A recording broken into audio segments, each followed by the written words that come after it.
Dmitry Peskov, who lies fairly routinely in his job as Kremlin spokesperson, has said today that the drones we're seeing that clearly look like Iranian drones that are bringing such destruction and terror in the skies over Ukraine. He says they're not Iranian. He says we have no information about that.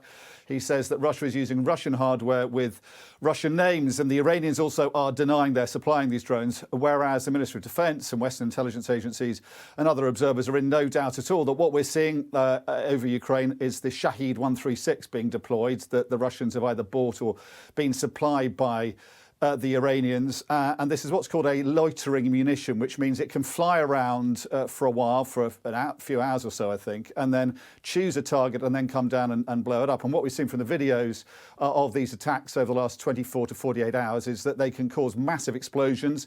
These videos show civilians screaming with terror as these drones come in and cause a kind of mushroom cloud of smoke and dust and debris. They've been nicknamed kamikaze drones, but they are, I think, more akin to sort of the World War II V1 or V2 doodlebug rockets that caused such fear in the end of the Second World War, because Londoners could hear them above and droning overhead, and that would cause fear as they try to work out where they were coming to land. Well, it's very similar with the Shahed 136. The Russians have renamed it the Geranium-2 for some reason, naming it after a flower. But as I say, analysts are in no doubt it is Iranian. The reasons the Iranians are doubting it's something to do with the nuclear deal in 2015 that the French and the British have warned them they could be in breach of, and therefore they may impose further sanctions in the light of that deal if the Iranians are breaching that deal by supplying these drones. I think if you're on the ground in Ukraine, it doesn't really matter what it's called or where it's coming from. It is causing havoc, and the Ukrainian president says that 30% of Ukraine's power infrastructure has been destroyed by these kinds of attacks. And what the Russians have said today, Peskov saying that the Russians are targeting military infrastructure, but also energy infrastructure as well. So an admission by the Russians that they are going after Ukraine's power capability, the electricity supply ahead of winter.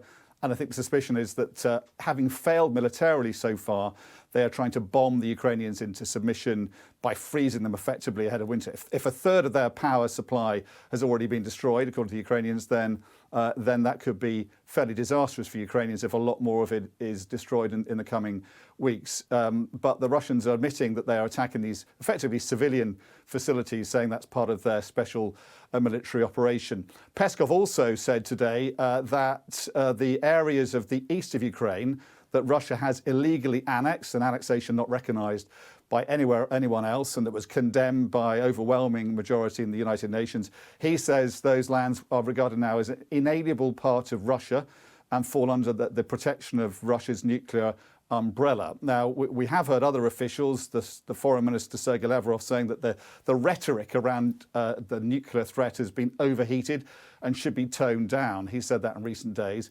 Well, Peskov is talking about it again, saying that, implying that all this land that Russia has illegally seized could be protected by Russia's nuclear deterrent. So not lowering the temperature at all either.